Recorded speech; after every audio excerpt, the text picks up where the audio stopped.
زیارت عاشورا.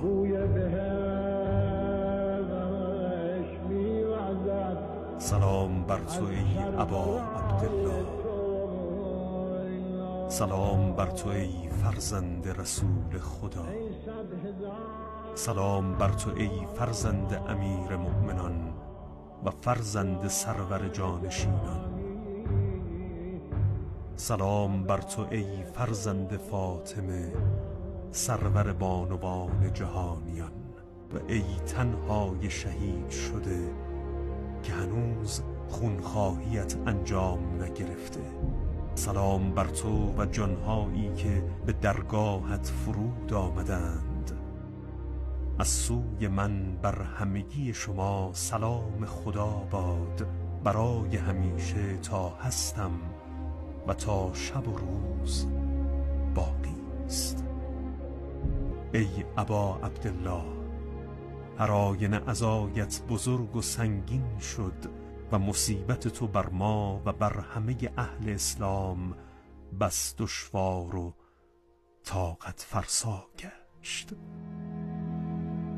مصیبتت در آسمان ها سنگین و دشوار و طاقت فرسا شد بر همه اهل آسمان. خدا لعنت کند امتی که بنای ستم و بیداد بر شما اهل بیت را بنیان نهادند و خدا لعنت کند امتی که شما را کشتند، شهید کردند و خدا لعنت کند آنان را که امکانات و توان جنگ با شما را برای ایشان تدارک دیدند.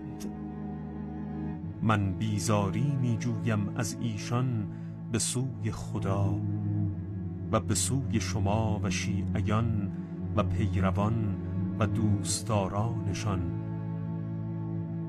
ای ابا عبدالله، من تا روز قیامت در صلحم با کسی که با شما صلح کرد و در جنگم با کسی که با شما جنگید.